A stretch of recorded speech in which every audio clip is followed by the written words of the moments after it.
a little bit what you see. I've told students that this is a really like authentic experience, so nothing is planned. I've also told them it's 4 o'clock in the morning your time, so we're not expecting, like the most coherent, brilliant thing you've ever said, even though you've been sounding super coherent and lovely this morning. But yeah, if you could just explain a little bit what you're doing, let us see what the remote controls look like. And then at any point, students, y'all can unmute and ask a question. It can be a science question. If Eric doesn't mind, we can ask about his career path and like the telescope proposal process and things like that. But this is going to be a really casual kind of, we're going to observe you, pretend to observe, I guess. Yeah.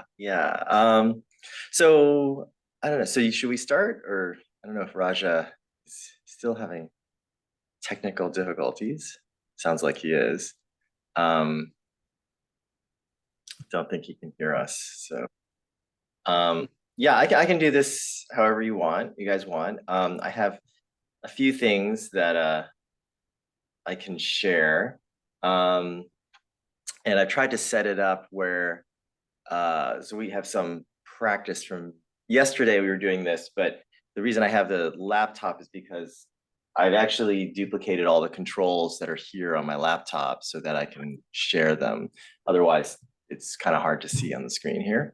Yeah, and I can just talk a little bit about what we're doing, and how even with all our technological prowess, we can still get weathered out. Yeah, so should we just start, and hopefully Yeah, Raja. and maybe you can introduce yourself. I can introduce Raja if he can't hear us. Sure. Okay, so I guess I'll start. I'm Eric Peng. I'm an astronomer at NOIRLab, which is the national, what is I Jamika, what are we? What is this? The National It is the Optical National Optical Infrared Astronomy Research Lab. Astronomy Research Laboratory. That's right. Sorry. It's a new acronym, and I'm a new employee of the organization. I used to be a professor at Peking University in Beijing, China, and I was a professor there for over a decade. But I've recently moved to be a staff astronomer at NOIRLab, which is, you can think of it as the National Observatory. It's the federal government's ground-based optical infrared observatory.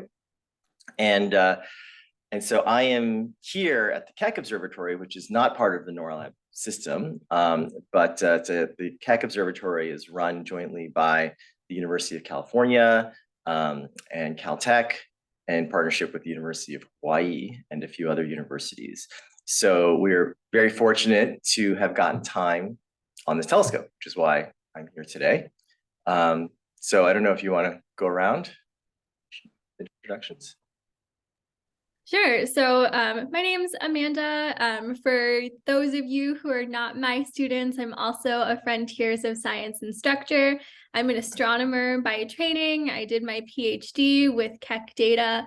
So I've sat where Eric is sitting and have stayed up all night losing sleep to use this telescope.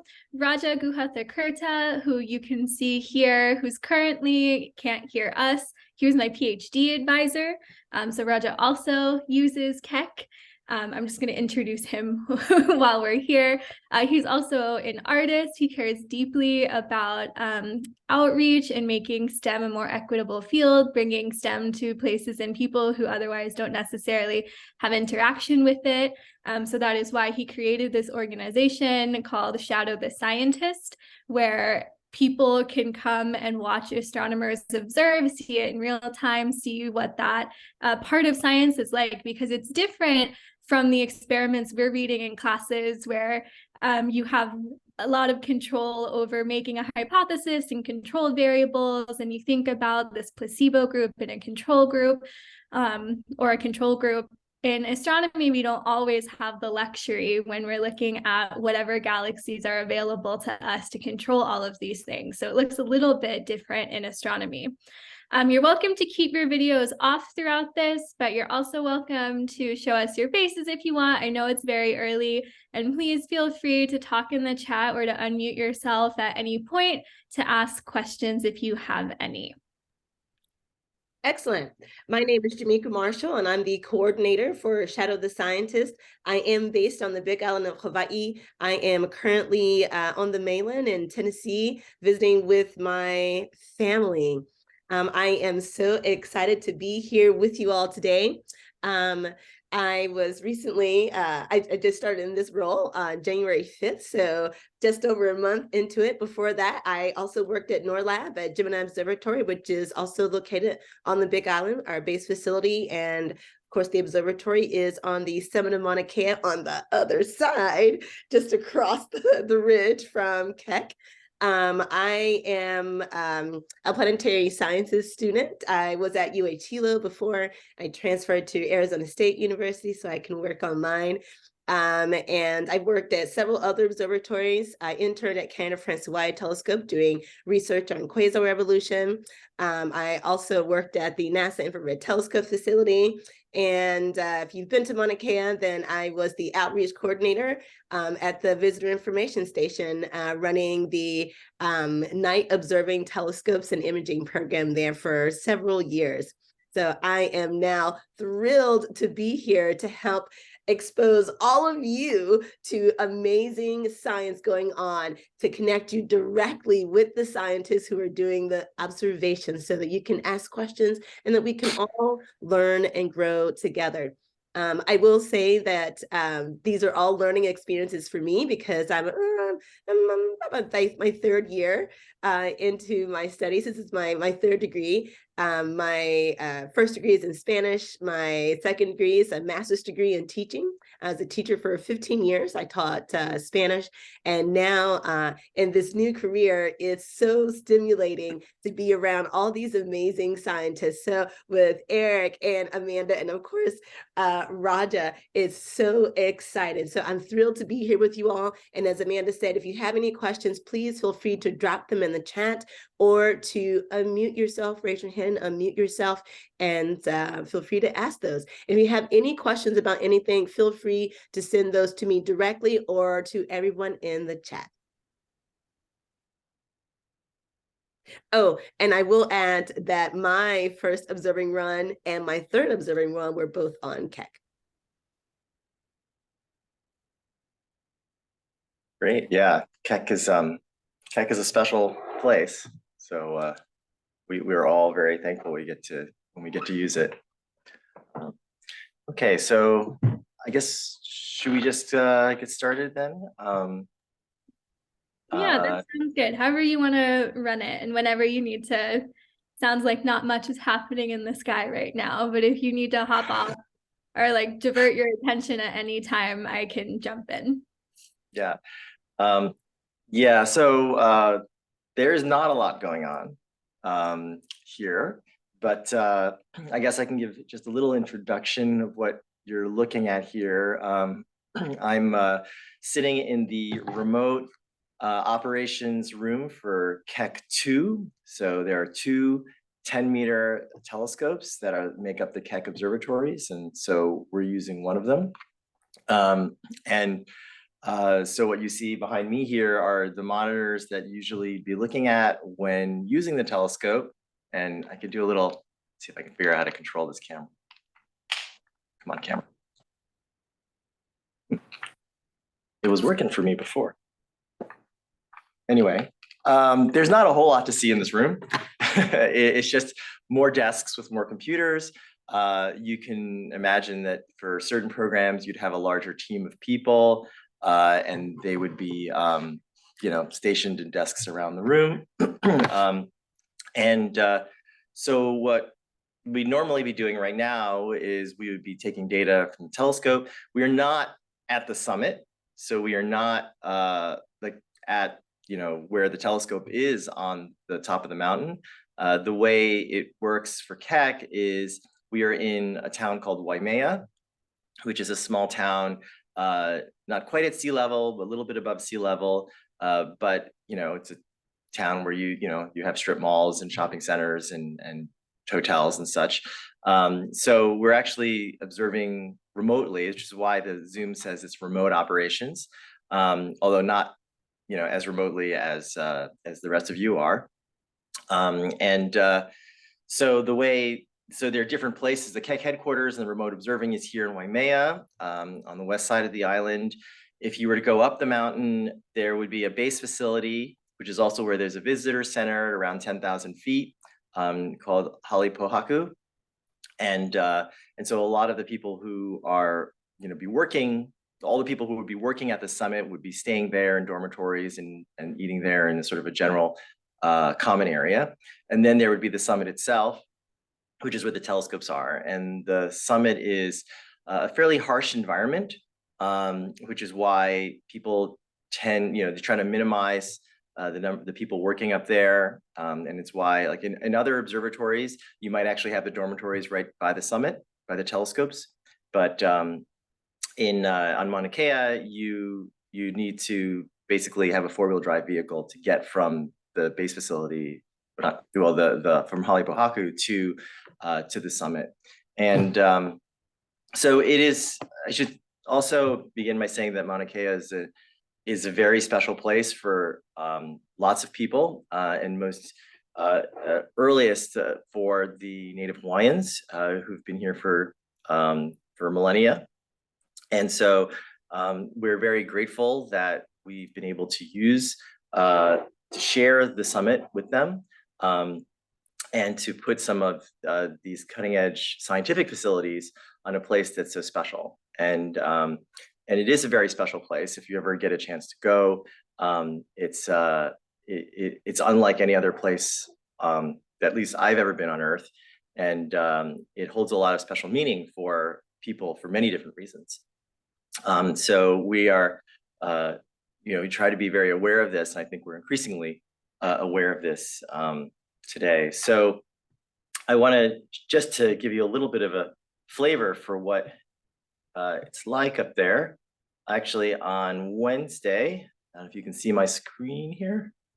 Yep. So on, what was it, Wednesday? Wednesday morning, I and my collaborator, Kaixiang Wang, who is not joining us today, but he was doing Shadow the Scientist yesterday. So we're sort of taking turns. And we went up to the summit to take a look. And what you're seeing here is a view of 4 telescopes that are up there.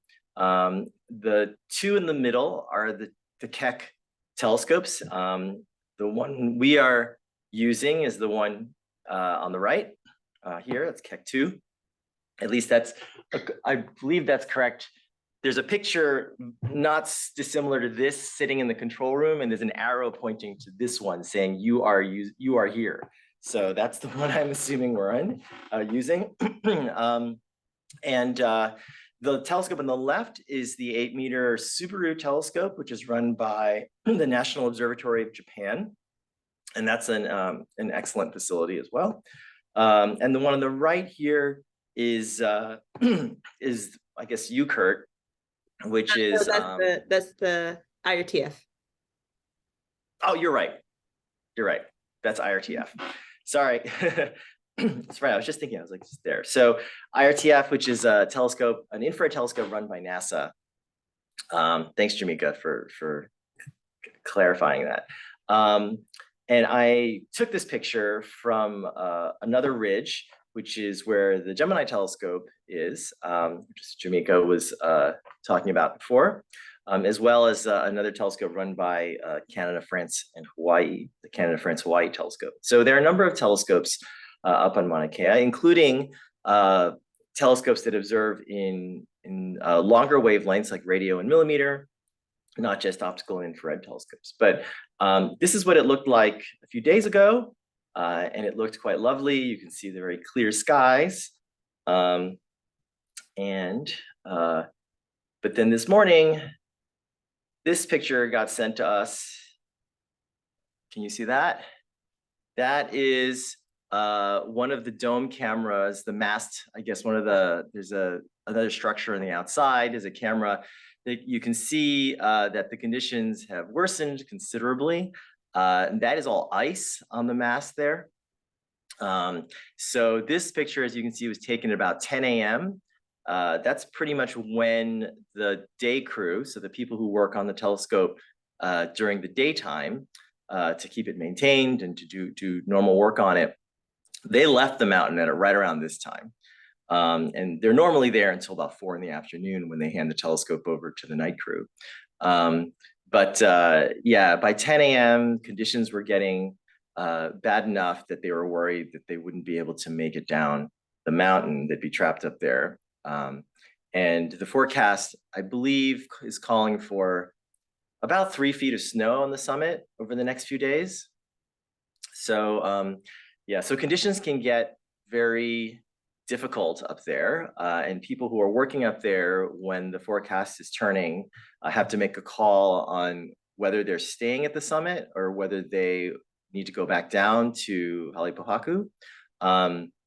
Because if you're up there and let's say blizzard conditions happen, then you can really be stuck up there. It can be very difficult to find your way down the mountain, or very dangerous to be driving down the mountain in those conditions.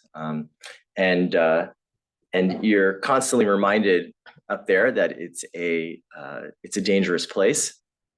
I had one personal experience, which was, I think, in the grand scheme, not that dangerous, but it definitely gave me a sense for how things can turn bad very quickly. I was years ago observing at Gemini, and so it was, and we thought the conditions were kind of marginal. We thought that we might open. We went up to the summit to check it out, and basically to check out whether there was ice on the dome, like the ice that you're seeing here. But then after sunset, we decided that it wasn't going to, right after sunset, we decided we weren't going to open. So we decided to drive back down. And because it was totally overcast, it's dark. So one thing that when you're in a really dark place, you find is that it's darker when it's cloudy because the stars aren't out and the moon's not out. And so I was the last one out of the building, and I just had to go 20 feet to the car, which I knew where it was because I had come in from that car before sunset. And I think about 6 feet out of the door, I realized I didn't know where the car was and I couldn't see anything. And it was probably a 40-mile-an-hour wind.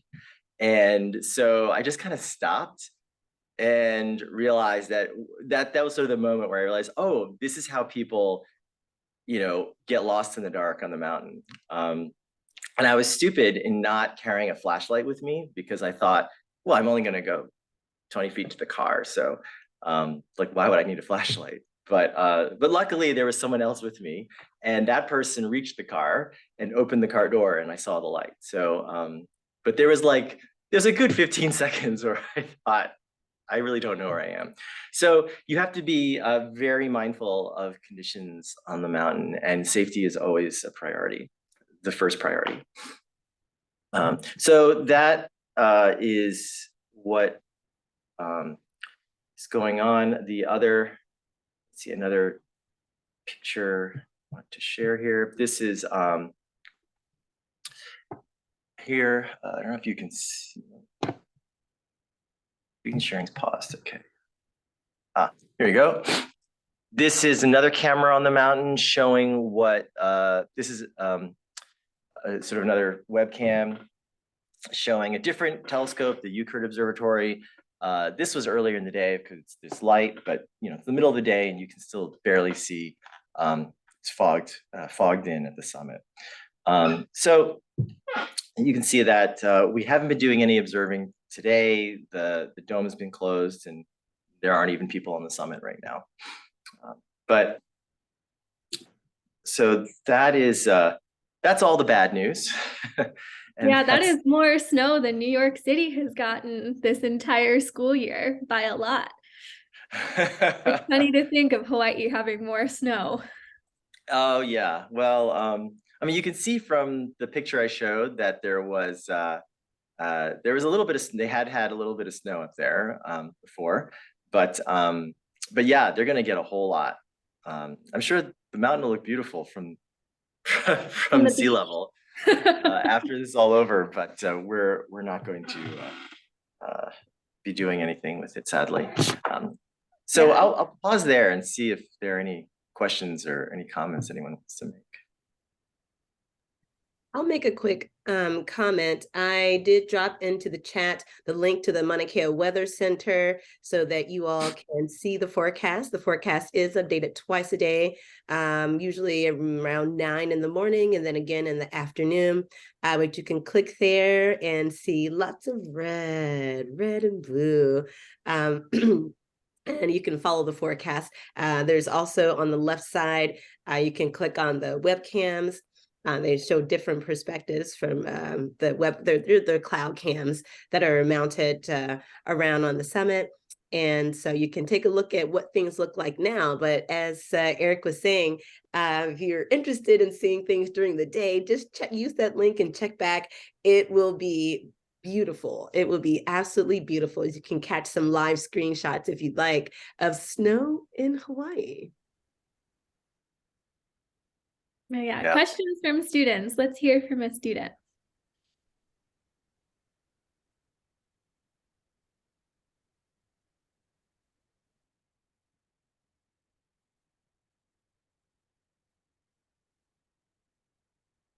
I think what.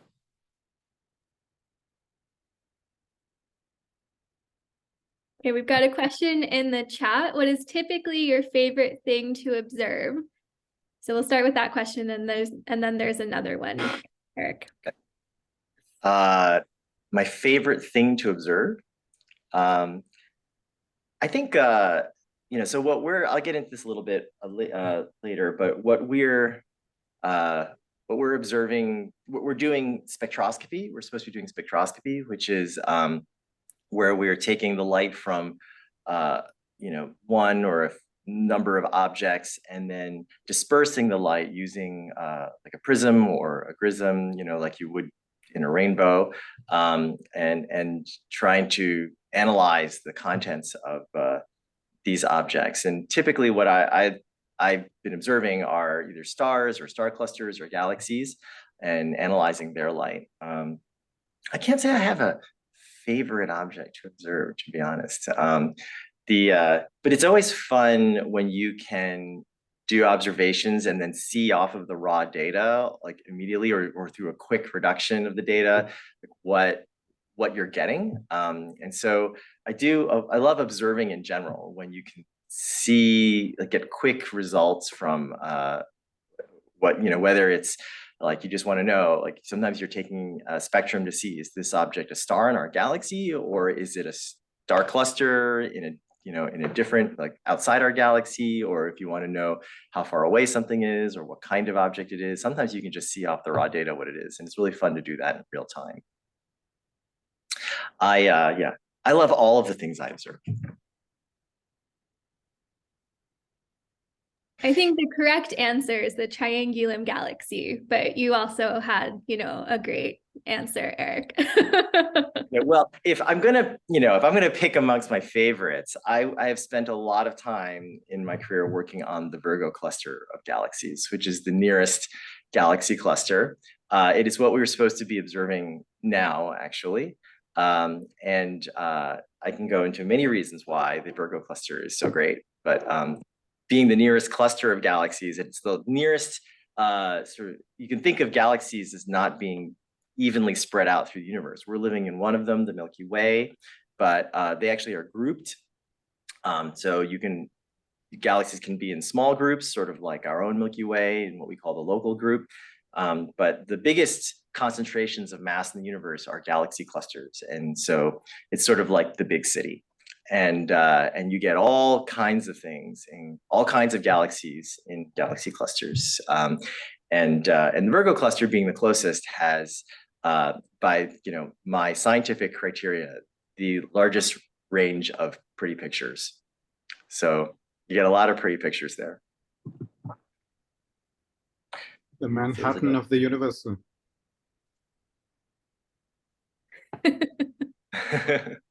But I should say the Triangulum Galaxy is also pretty cool. Eric, while you were talking about being on the summit, I wanted to ask you about your experiences with altitude sickness, because the mountain is really high. It's over 12,000 feet, and that is enough for people to feel the effects. I visited once, and I definitely felt it. Do you feel altitude sickness badly? I didn't, well, so luckily I wasn't seriously, I didn't feel it in any serious way. People do go to the summit and experience some pretty significant altitude sickness. We went up there, we were only there for a little bit, like an hour or so. But even so, when you go up, the recommendation is, if you're gonna go straight to the summit, you should not go straight to the summit is the recommendation.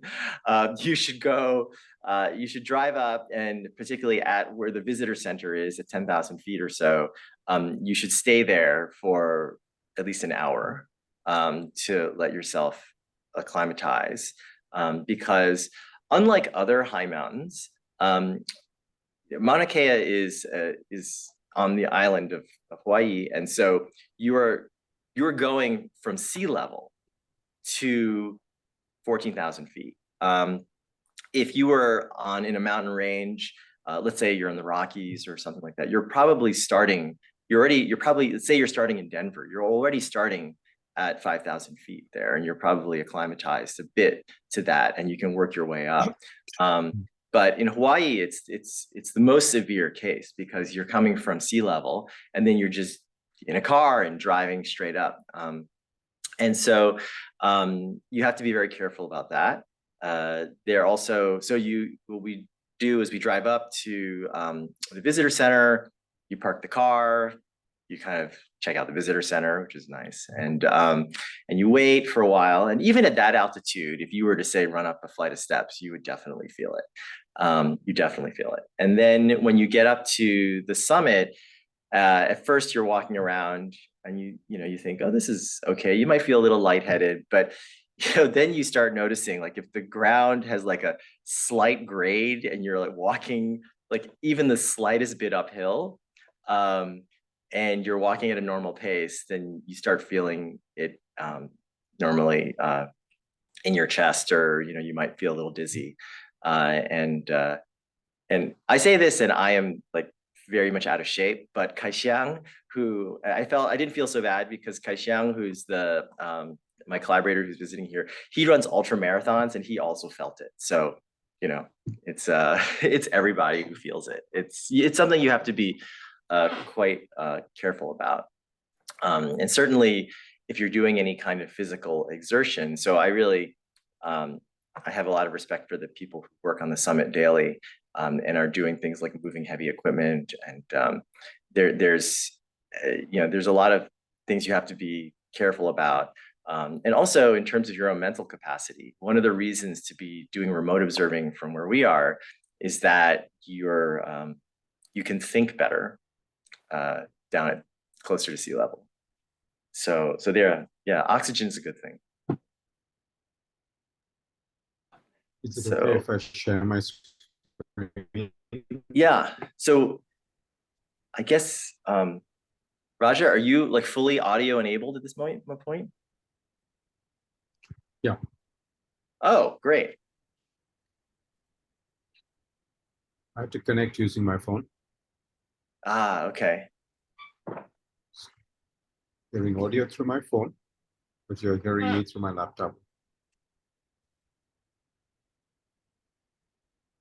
So this is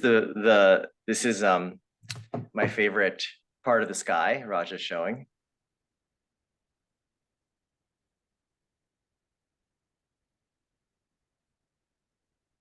Let's go to my favorite galaxy.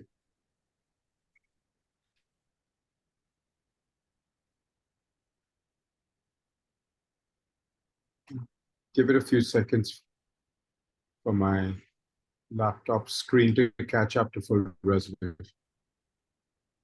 So this is the Virgo cluster, and this is the images that you're seeing are images that we took. When I say we, I mean there's a large team of us in the Next Generation Virgo Cluster Survey. We took from Maunakea as well, from a different telescope, the Canada-France-Hawaii telescope, CFHT, which has a very large imaging camera and does sky surveys. And so we did a survey that took over 100 nights on that telescope to image the entire cluster in different filters, so a multicolor image. And this is, what I said was that there are a lot of pretty pictures in this cluster, and this is one of them.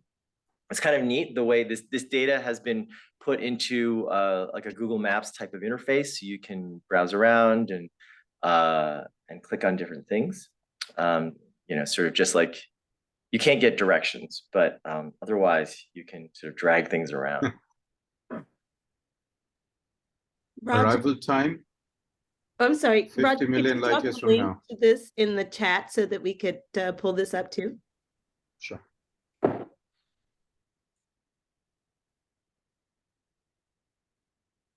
Yeah, it's 50 million light years away. Yeah, so this cluster is 50 million light years away. Eric,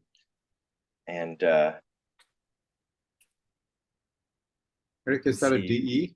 Yeah, that's or a little dwarf galaxy right there. Another one here. Yeah, all these little fuzzy things are galaxies in the cluster, as well as the big galaxies that you're seeing. But a lot of the small little dots will be either stars in our galaxy in the foreground, the ones where you can see the sort of cross pattern, or distant galaxies in the background, actually.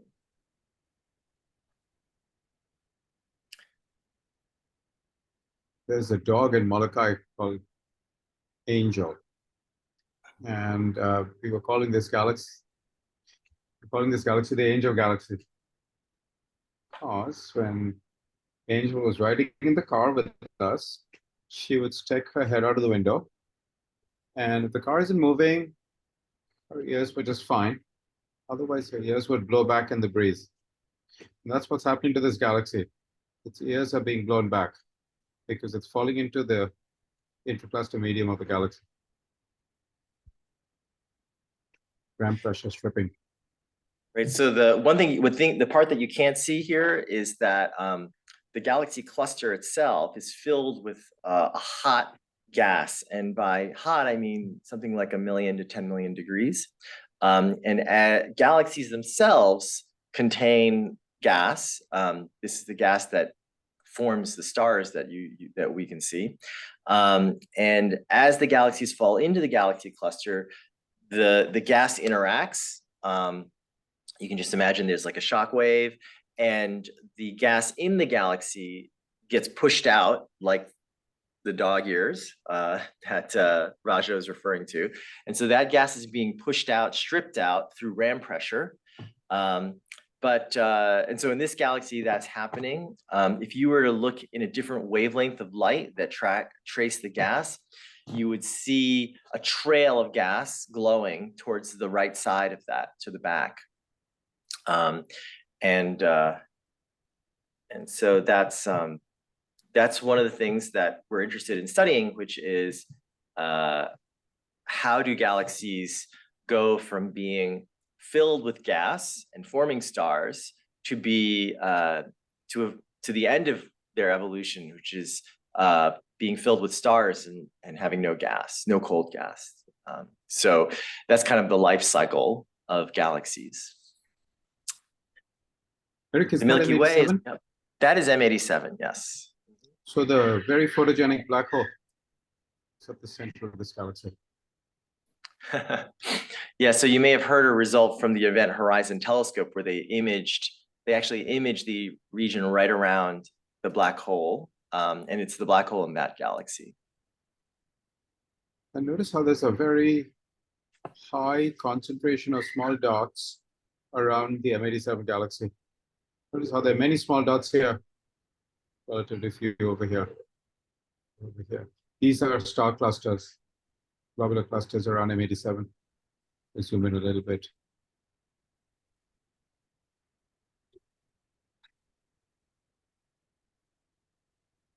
This is one of the things Eric studies.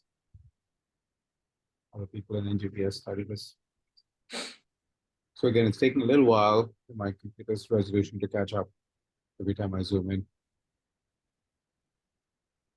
So you said these are globular clusters, Raja? That's right. So does I know around our own galaxy we have what, less than 200 globular clusters, maybe 150, and they orbit right above and below the halo of the galaxy. Is it the same for M87, or for this galaxy in particular? Sorry. Yeah, this is M87. Many thousands of globular. Yeah, I think it's roughly 15,000 globular clusters. Each globular cluster has something like 100,000 stars in it. And so, yeah, M87 is a particularly extreme example in our local universe in terms of having globular clusters. And so that's one reason why it's a favorite target. It's the center of, it's basically this galaxy is the center of the Virgo cluster. So if you can think about it, this is the densest part of our local universe. Actually, within, I think basically within 100 megaparsecs or so, this galaxy is like the center of the densest concentration of mass. Until you get to the Coma cluster. Basically, until you get to the Coma cluster, yeah. And I kid you not, the students at Molokai High School now know this galaxy as Angel Galaxy. It's their mascot. This dog is called Angel. Say the Angel Galaxy is having a lot of somewhat it's being very disturbed here. Angel the dog is also very disturbed right now. She's gaining weight at an alarming rate and has been visiting the vet. Poor Angel. Eric, I was wondering, it looks like you have some of the GUIs set up. Is there any chance we can see Sure. some of those? Yeah, so let me see if I can share some of that. So I've tried to duplicate what's on the screens here on my laptop so that I can take a look. But yeah, one of the things about observing is that you have lots of windows monitoring all kinds of stuff. And so it's actually one difference because I've done this in Raja, and you know, I'm sure most people observing at Keck are now doing this from home, or from maybe a remote observing room on the mainland. But one of the disadvantages of doing this, I was observing with Raja, you know, the past year from home, so I was doing it from my 12-inch laptop screen, which is makes it a little more difficult to navigate around. Luckily, Eric has 4 monitors up in the room, and each monitor has about like 3 to 4 different applications up at one time. So you can imagine trying to condense that to one 12-inch laptop screen is overwhelming. Yes. Plus having your, you know, all the regular stuff like your email and browser and all that stuff going too. All right. So I'm going to share with you what is on this screen over here. Let's see if this works. It's working. Doesn't seem to want to share this screen. Can you see anything or? No, it just says that you've started to share the screen. It'll take a minute to show. The other ones showed. Oh wait, let me see. I gotta find it. That's right. Okay, now can you see it? There we go. Yep. All right. Yep. Okay, so what we're trying to do in for this program is I don't know if you seen some of the introductory material that Kaixiang had prepared, but we are looking for a specific kind of galaxy in the Virgo cluster called an ultra-compact dwarf galaxy.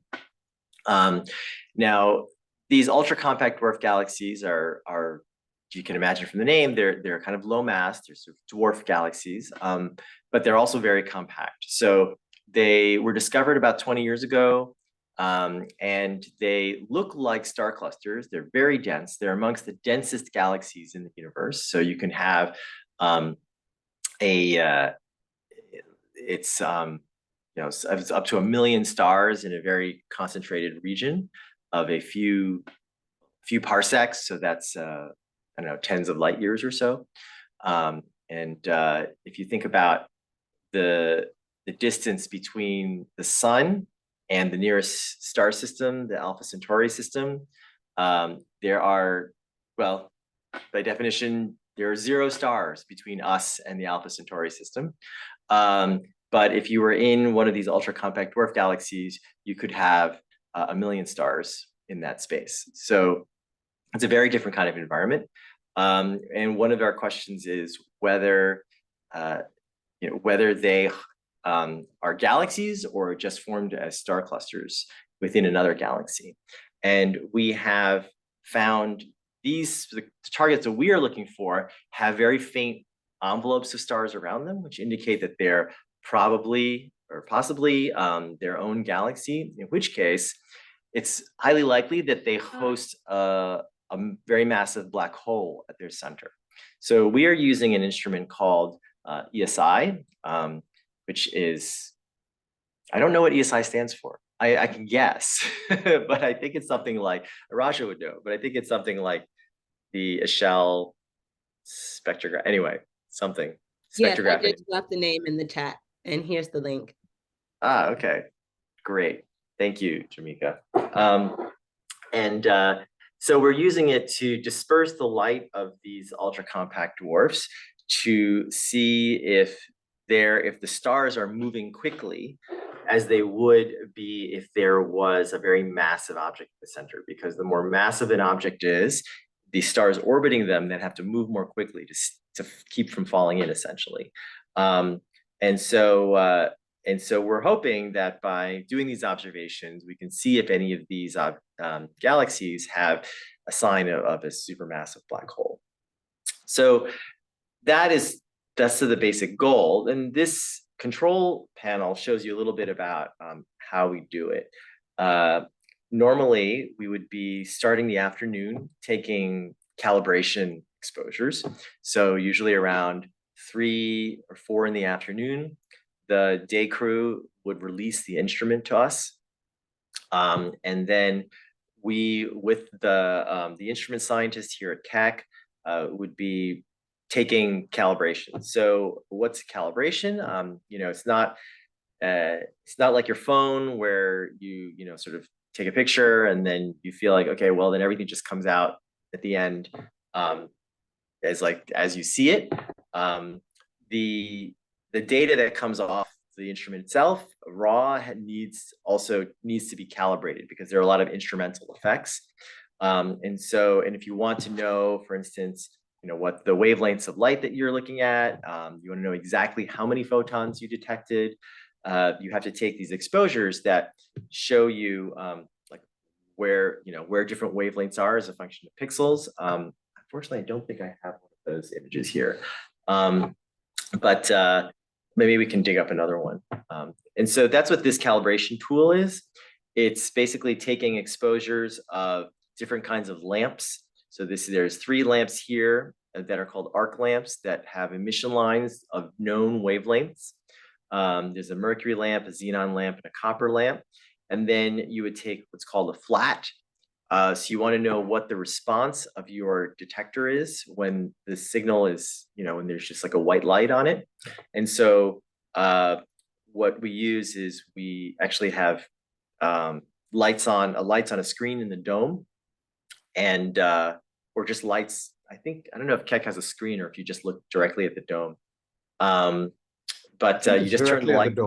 You look directly at the dome. So you're basically pointing the telescope at the dome, the lights on, or specific lights on, and then you take pictures through that using this instrument. And then you take a kind of calibration frame called a bias, which is basically a 0-second exposure image to see whatever structure there is in the electronics, and you want to get rid of that as well. So usually we do this in the afternoon, or if we don't manage to get them all done in the afternoon, we have to do them in the morning after sunrise.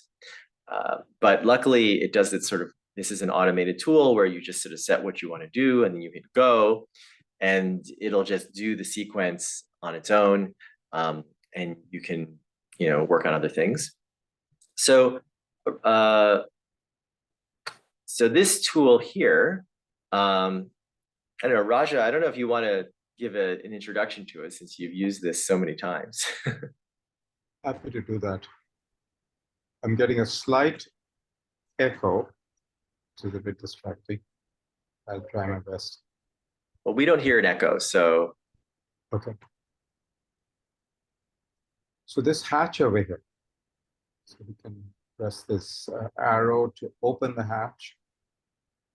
That's the entrance aperture into the spectrograph. And the second thing, which is marked upper slit, that is the focal plane of the telescope. So light from a distant star bounces off the primary mirror, 36 segments, becomes a convergent beam, hits the secondary mirror, which is a convex mirror, and then hits a tertiary mirror, a flat mirror, before it comes to focus inside ESI, and would come to focus in this plane. If you're seeing, you're not seeing my cursor, but it's where the word upper slit are. So in the middle of that is where you put a metal plate with a rectangular cut in it. And you want the star to be in sharp focus. The light goes through that slit. Then the second box that says middle, that can control the length of the slit. So the length of that rectangle. The third one is where you can put in different filters. Then that light, which is now diverging because it has gone through convergence in the box that says upper slit. This divergent beam, I believe, goes through a reflection to make it a parallel beam. Then it hits, it's called an Echelle grating, a diffraction grating. That's what splits up the light into, in this case, something like 10,000 colors from 3,500 angstrom, 350 nanometers, to about 10,500 angstroms, which is 1050 nanometers.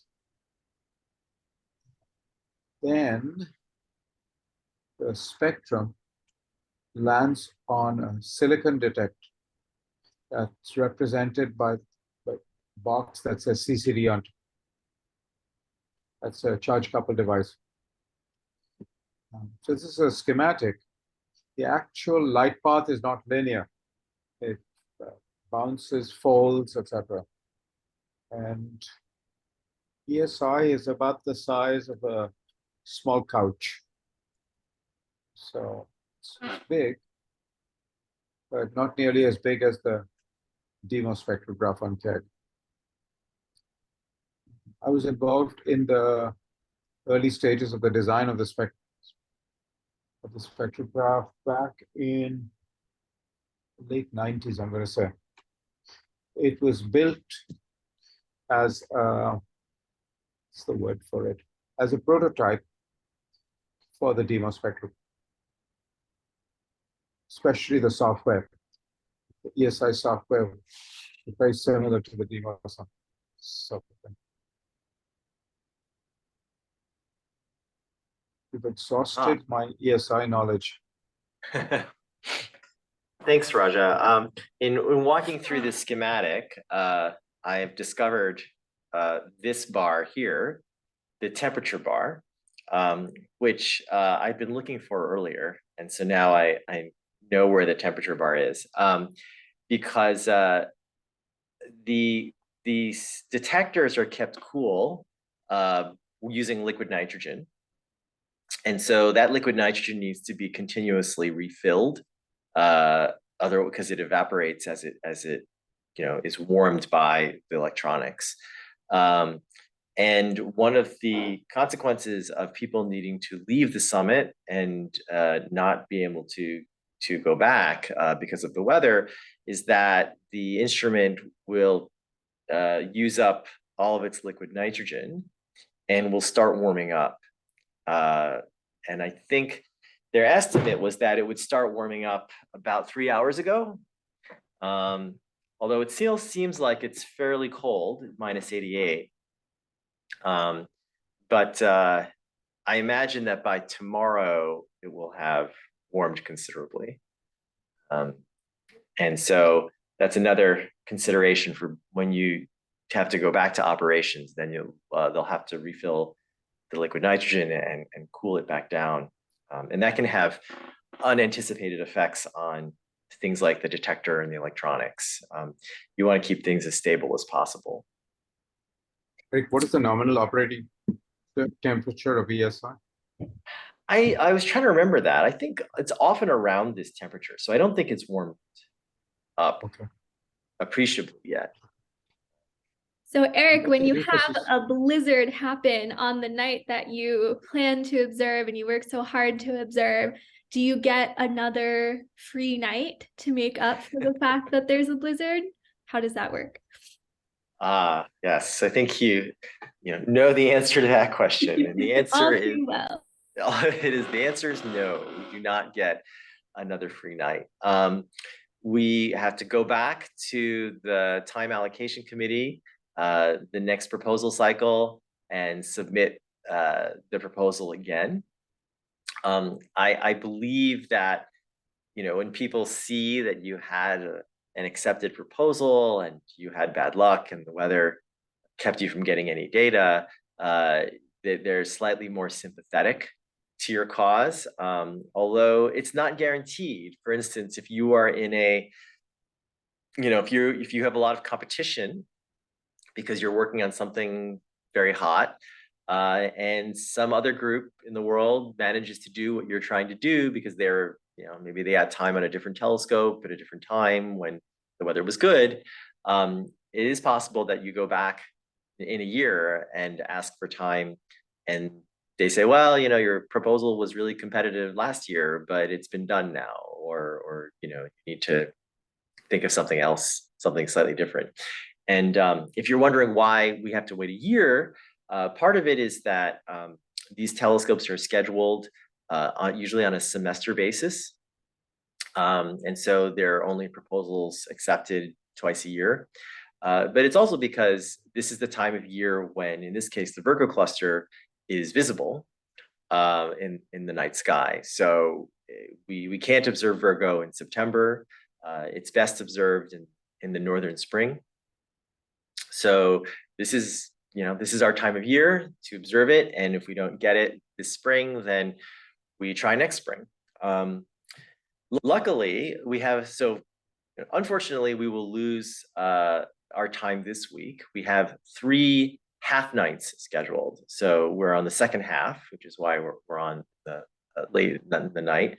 We have 3 second half nights scheduled, but we have 3 more half nights scheduled later in the semester. We have 2 in April and 1 in May.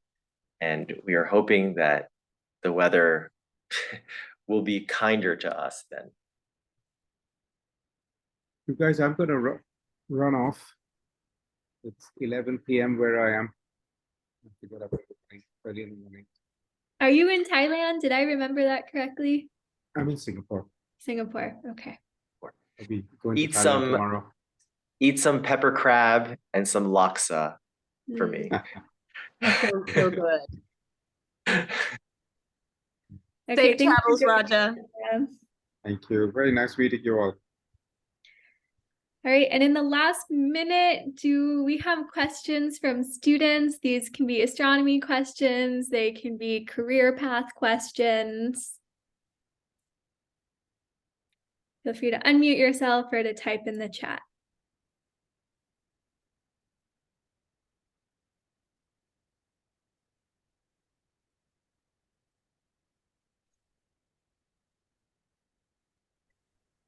Amanda, may I ask a question here of you and your students? Yeah.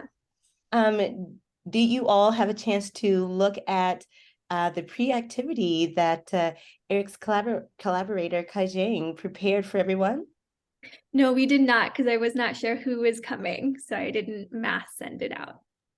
Okay, no problem at all. Well, that if anyone has, after doing that activity, follow-up questions, please feel free, Amanda and students, to contact us about those, about the activity. And Amanda, if you'd like, we would certainly be very happy to set up a follow-up Zoom session to go over those activities and see if we can arrange for either Eric or Kaixiang or certainly Raja to join in that conversation if you'd like. Awesome, thanks for that offer. Well, we are at time. Eric, you should go sleep. Thank you all so much. If everyone, we can thank Eric and Jamika for all of their knowledge and the time that they spent talking to us on this snowy night on Maunakea. Happy to meet all of you. Likewise, it was a pleasure to be here with you all. And Amanda, we look forward to having you and your students in another Shadow the Scientist session. And yes, Eric, I will certainly echo what Amanda said. We so appreciate you being here with us, even though it was such a yucky night, we weren't even open, but you stayed up to join with us and talk to the students, and we are absolutely grateful. Mahalo nui loa. It's my pleasure. Thank you. All right, well, aloha. Have a good rest of your day, everyone. Aloha.